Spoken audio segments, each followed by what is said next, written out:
Hello welcome to Laexcellence. ఇవాల్టి వీడియోలో మనం ఈనాడు, సాక్షి మరియు నమస్తే తెలంగాణ పేపర్స్లోని ఇంపార్టెంట్ కరెంట్ అఫైర్స్ గురించి డిస్కస్ చేసుకుందాం.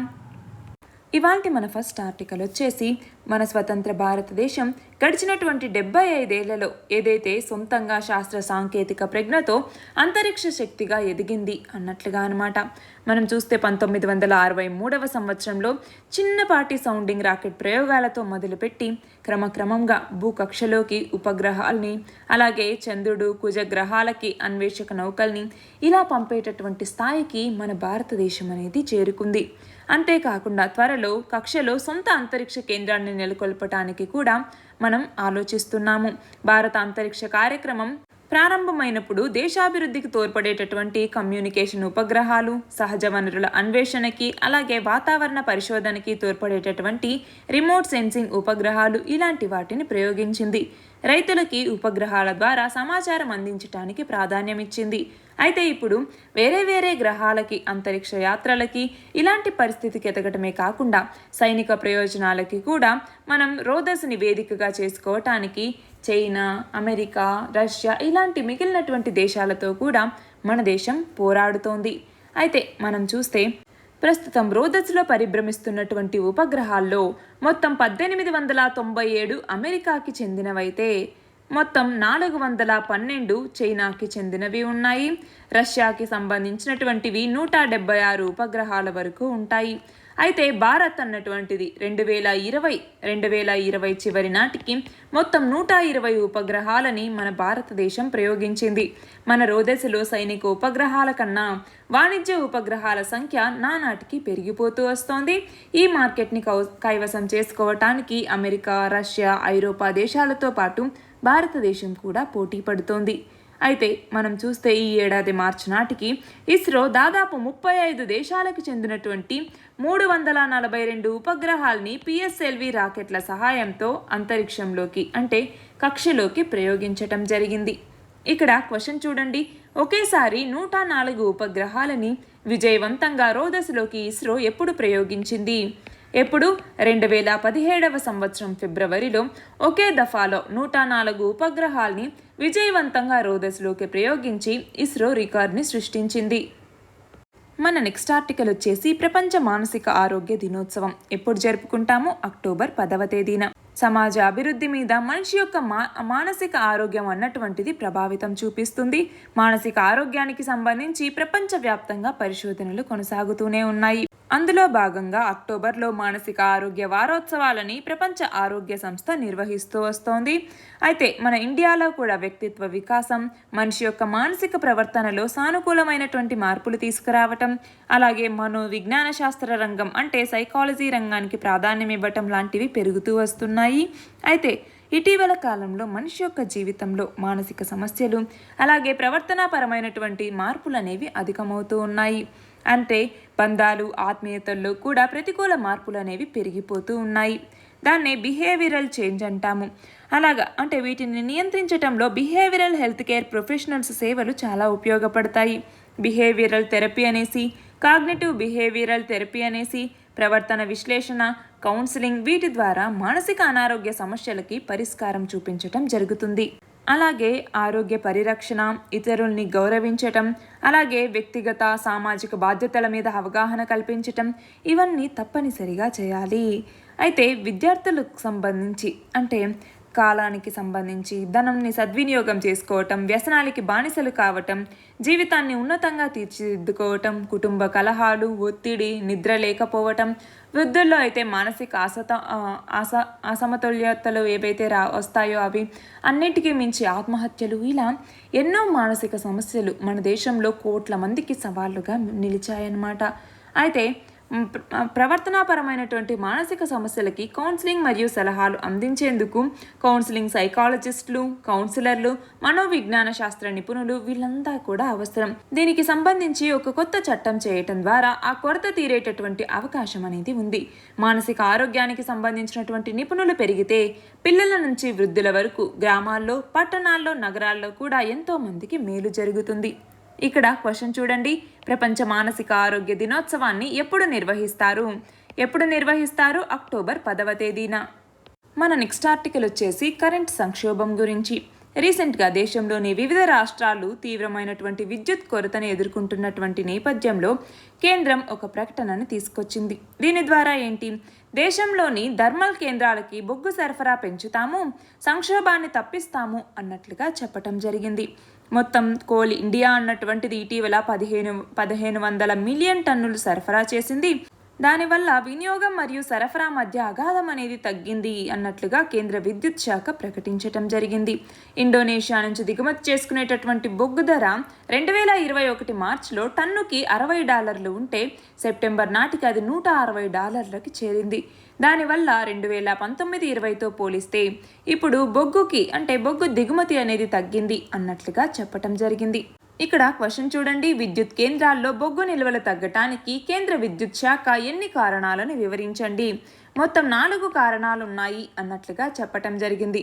అందులో ఒకటొచ్చేసి ఆర్థిక వ్యవస్థ కోలుకున్న తర్వాత విద్యుత్కి ఇంతవరకు ఎప్పుడూ లేనంతగా డిమాండ్ అనేది పెరిగింది. దానివల్ల రెండవది వచ్చేసరికి సెప్టెంబర్ నెలలో బొగ్గు గనుల ప్రాంతాల్లో కురిసినటువంటి భారీ వర్షాల వల్ల బొగ్గు ఉత్పత్తి మరియు సరఫరా మీద ప్రభావం అనేది చూపించింది.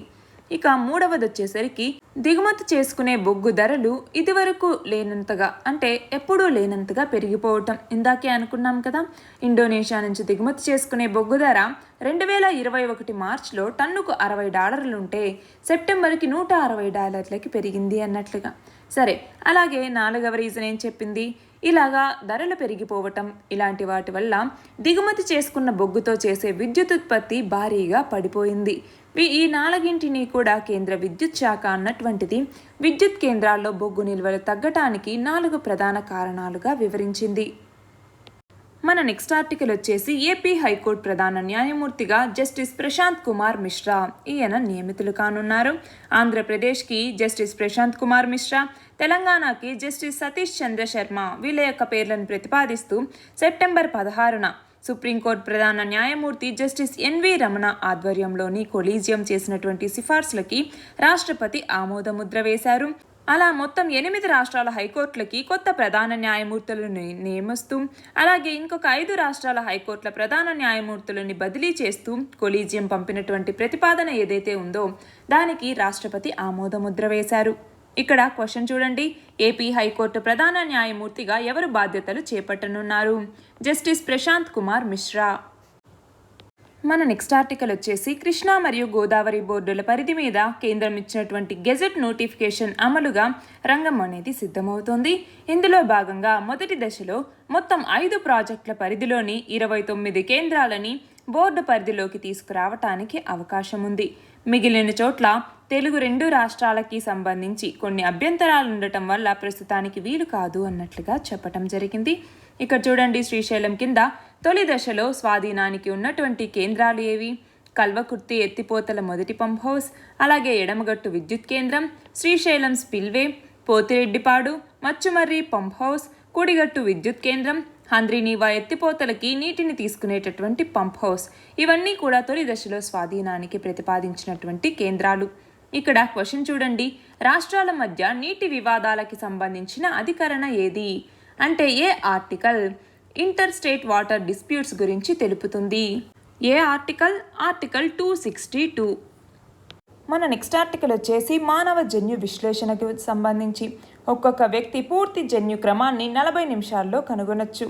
అయితే ఈ మేరకి ఒక సరికొత్త సాఫ్ట్వేర్ టూల్ని సిసిఎంబి పరిశోధకులు అభివృద్ధి చేశారు.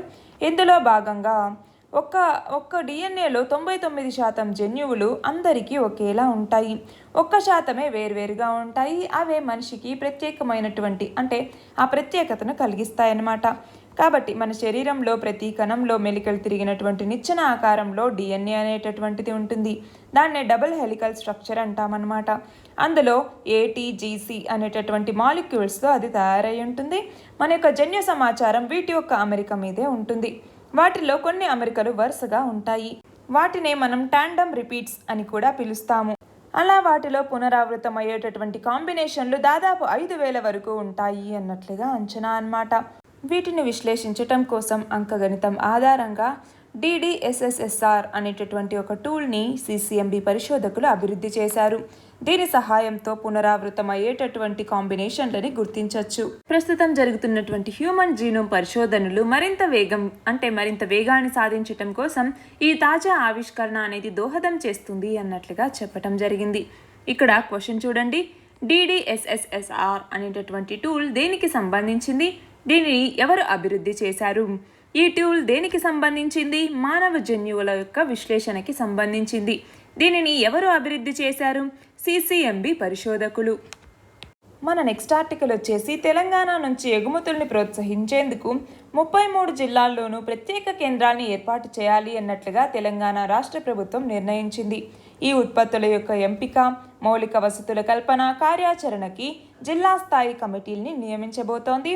ప్రస్తుతం దేశం నుంచి జరుగుతున్నటువంటి వస్తు ఎగుమతుల్లో తెలంగాణ రాష్ట్రం మొదటి 5 స్థానాల్లో ఉంది. 2019-20లో తెలంగాణ రాష్ట్రం నుంచి మొత్తం 2.10 లక్షల కోట్ల విలువైనటువంటి ఎగుమతులు అనేవి జరిగాయి. అందులో 1.45 లక్షల కోట్లు ఐటీ వాటా ఉంటే మిగిలినటువంటి 65,000 కోట్ల మేరకి వస్తు రంగంలో ఉన్నాయి. అలాగే ఎగుమతుల రంగంలో ప్రథమ స్థానం పొందేటటువంటి లక్ష్యంతో ప్రతి జిల్లాని ఒక హబ్గా తీర్చిదిద్దాలి అన్నట్టుగా నిర్ణయించింది. ఈ ఎగుమతుల కోసం ఈ ఏడాది 100 కోట్ల ప్రోత్సాహకాల నిధిని కూడా కేటాయించటం జరిగింది. ఇక్కడ క్వశ్చన్ చూడండి, తెలంగాణ నుంచి ఎగుమతులు ప్రోత్సహించటం కోసం ఎన్ని జిల్లాల్లో ప్రత్యేక కేంద్రాలను ఏర్పాటు చేయాలని తెలంగాణ ప్రభుత్వం నిర్ణయించింది? ఎన్ని జిల్లాల్లో? 33 జిల్లాలు. మన నెక్స్ట్ ఆర్టికల్ వచ్చేసి 2021 ఏడాది ఆర్యభట్ట పురస్కారానికి DRDO chairman doctor G. Satish Reddy ఈయన ఎంపికయ్యారు. బెంగళూరులోని URSCలో ఆన్లైన్లో నిర్వహించినటువంటి కార్యక్రమంలో ఈ పురస్కారాన్ని డాక్టర్ సతీష్ రెడ్డికి ప్రదానం చేయటం జరిగింది. అంతరిక్ష రంగంలో ఆయన చేసినటువంటి సేవలకి ఆస్ట్రోనాటిక్ సొసైటీ ఆఫ్ ఇండియా అన్నటువంటిది ఈ పురస్కారాన్ని అందించింది. ఇక్కడ క్వశ్చన్ చూడండి, 2021 ఆర్యభట్ట పురస్కారానికి ఎవరు ఎంపికయ్యారు? సతీష్ రెడ్డి. మన నెక్స్ట్ ఆర్టికల్ వచ్చేసి ఏపీ రాష్ట్రానికి ఉన్నటువంటి దాదాపు 975 కిలోమీటర్ల సముద్ర తీరం ఏదైతే ఉందో దానిని ఉపయోగించుకుని విద్యుత్ ఉత్పత్తి చేసే అవకాశాలు ఎలా ఉన్నాయి అన్నట్లుగా రాష్ట్ర ప్రభుత్వం పరిశీలిస్తోంది. ఇప్పటికే చెన్నైకి చెందినటువంటి national institute of ocean technology దీంతో ఒక అధ్యయనాన్ని కూడా పూర్తి చేయటం జరిగింది. అంటే సాధ్యాసాధ్యాలు ఎంత ఉంటాయి అన్నట్లుగా అన్నమాట. ఆంధ్రప్రదేశ్ ప్రభుత్వం ఇప్పటికే ఈ national institute of ocean technology దీంతో సాంప్రదాయేతర మరియు పునరుత్పాదక విద్యుత్ అభివృద్ధి సంస్థ NEDCAP అన్నటువంటిది ఒప్పందం చేసుకుంది. మరొక 10 రోజుల్లో ఈ సంస్థతో మరొకసారి చర్చించిన తర్వాత సాధ్యాసాధ్యాల్ని అధ్యయనం చేయబోతున్నారు. దానివల్ల ఆర్థికంగా ఈ ప్రాజెక్ట్ని చేపట్టచ్చా లేదా అనేటటువంటి అంశాన్ని పరిశీలిస్తారు. ఇక్కడ క్వశ్చన్ చూడండి, నేషనల్ ఇన్స్టిట్యూట్ ఆఫ్ ఓషన్ టెక్నాలజీని ఎప్పుడు నెలకొల్పారు? 1993వ సంవత్సరంలో. మన నెక్స్ట్ ఆర్టికల్ వచ్చేసి భారత్ మరియు చైనా సరిహద్దుల్లో కొనసాగుతున్నటువంటి ఉద్రిక్తత గురించి. దీనికి సంబంధించి 13వ దఫా చర్చలు అనేవి జరుగుతున్నాయి. చైనా బలగాలు ఇటీవల సరిహద్దులు దాటి ఉత్తరాఖండ్లోని బారాహోతి సెక్టార్, అరుణాచల్ ప్రదేశ్లో ఉన్నటువంటి తవాంగ్ సెక్టార్ ఇలాంటి వాటిలోకి ప్రవేశించినటువంటి నేపథ్యంలో ఈ చర్చలు అన్నటువంటివి ప్రాధాన్యం సంతరించుకున్నాయి. మనం చూస్తే చైనాతో ప్రతిష్టంభన కొనసాగుతూ ఉన్నటువంటి అంటే తూర్పు లదాఖ్ ప్రాంతంలో చైనా మిలిటరీ మోహరింపులు అనేవి పెరుగుతూ వస్తున్నాయి. అక్కడ వాళ్ళని మోహరించటం కావచ్చు, మౌలిక వసతుల్ని పెంచుకోవటం ఇవన్నీ పెరుగుతూ ఉన్నాయి. అయితే మనం చూస్తే శీతాకాలం మొత్తం కూడా ఆ బలగాల మోహరింపును చైనా కొనసాగించాలని చూస్తే పాకిస్తాన్ వైపు LOC అంటే నియంత్రణ రేఖ వెంబడి ఏదైతే మనకి పరిస్థితి ఎదురైందో అలాంటి పరిస్థితికి దారితీయొచ్చు అన్నట్లుగా భావిస్తున్నారు ఆర్మీ చీఫ్. అయితే ఆ దేశం మిలిటరీ PLA అంటాం, పీపుల్స్ లిబరేషన్ ఆర్మీ కదలికల మీద ఇప్పటికే మేము దాని మీద ఒక కన్నేసి ఉంచాము అన్నట్లుగా కూడా చెప్పటం జరిగింది. ఇటీవలి కాలంలో ఆఫ్ఘనిస్తాన్లో తాలిబాన్లు అధికారంలోకి రావటానికి, అలాగే ఉగ్రవాదులు కాశ్మీర్లో పౌరులను లక్ష్యంగా చేసుకోవటంతో సంబంధం ఉన్నట్లు భావించటం లేదు అన్నట్లుగా కూడా చెప్పటం జరిగింది. ఇక్కడ క్వశ్చన్ చూడండి, బారాహోతి మరియు తవాంగ్ సెక్టార్లు ఎక్కడ ఉన్నాయి? బారాహోతి సెక్టార్ ఎక్కడ ఉంది? బారాహోతి సెక్టార్ ఉత్తరాఖండ్లో ఉంది. అలాగే తవాంగ్ సెక్టార్, ఈ తవాంగ్ సెక్టార్ అన్నటువంటిది ఎక్కడ ఉంది? అరుణాచల్ ప్రదేశ్లో ఉంది. ఇవాల్టి మన లాస్ట్ ఆర్టికల్ వచ్చేసి తైవాన్ని చైనాతో విలీనం చేస్తాము అన్నట్టుగా చైనా అధ్యక్షుడు జీ జిన్పింగ్ స్పష్టం చేయటం జరిగింది. అలాగే తైవాన్ విలీనం అన్నటువంటిది శాంతియుతంగా రెండు ప్రాంతాల ప్రజల యొక్క ప్రయోజనాలకి అనుగుణంగా ఉంటుంది అన్నట్లుగా చెప్పటం జరిగింది. ఇటీవల తైవాన్లోకి చాలాసార్లు చైనా విమానాల చొరబాట్లు అనేవి జరిగాయి. అయితే ఎప్పుడైనా కూడా చైనా మమ్మల్ని ఆక్రమిస్తుంది అన్నట్టుగా తైవాన్ నేతలు ఆందోళన వ్యక్తం చేస్తూ ఉన్నారు. అయితే మరొక వైపు మాత్రం తైవాన్కి అండగా ఉంటాము అన్నట్లుగా అమెరికా చెప్తూ వస్తోంది. మనం చూస్తే 1911వ సంవత్సరం తిరుగుబాటు తర్వాత చైనా పాలన కిందికి తైవాన్ అనేది వచ్చింది. ఆ తర్వాత 1949 నుంచి తైవాన్ స్వాతంత్రం కోసం పోరాడుతోంది. అయితే తైవాన్ని ఎలాగైనా మాలో కలుపుకోవాలి అన్నట్టుగా చైనా అన్నటువంటిది భావిస్తూ ఉంది. అలాగే తైవాన్ అగ్రిమెంట్ ఏదైతే ఉందో యుఎస్ఏతో, తైవాన్ రిలేషన్స్ యాక్ట్, దీని కింద తీసుకొచ్చినటువంటి అగ్రిమెంట్ ఏదైతే ఉందో దీనిని చైనా గౌరవిస్తుంది అన్నట్లుగా అమెరికా అధిపతి జో బైడెన్ చెప్పడం జరిగింది. ఒప్పందాన్ని ఉల్లంఘించే చర్యలు ఉండవు అన్నట్లుగా ఆశిస్తున్నాము అన్నట్లుగా చెప్పారు. అయితే చైనా మాత్రం తైవాన్ అంశంలో బయట వాళ్ళ ప్రమేయం మాకు అక్కర్లేదు అన్నట్టుగా చెప్తోంది. అంటే ఇది మా అంతర్గత వ్యవహారం అన్నట్లుగా చెప్తోందన్నమాట. అయితే ఇప్పుడు జీ జిన్పింగ్ పదవీ కాలం వచ్చే ఏడాదితో పూర్తవుతున్నటువంటి సందర్భంగా సవరణతో జీవితకాల అధ్యక్షుడిగా ఉండేందుకు ఆయన ప్రయత్నిస్తున్నారు అన్నట్లుగా రాజకీయ విశ్లేషకులు చెప్తూ ఉన్నారు. ఇక్కడ క్వశ్చన్ చూడండి, తైవాన్ రిలేషన్స్ యాక్ట్ 1979 గురించి తెలపండి. తైవాన్ రిలేషన్స్ యాక్ట్ 1979 ప్రకారం యుఎస్ఏ అన్నటువంటిది తైవాన్ ఇప్పుడు చైనా అన్నటువంటిది దాన్ని కోయర్స్ చేయాలని చూసినా లేదా అటాక్ చేయాలని చూసినా కూడా యుఎస్ఏ అన్నటువంటిది దానికి కావాల్సినటువంటి అసిస్టెన్స్ని ఇస్తుంది అన్నట్లుగా ఈ తైవాన్ రిలేషన్స్ యాక్ట్ ఇందులో చెప్పటం జరిగింది.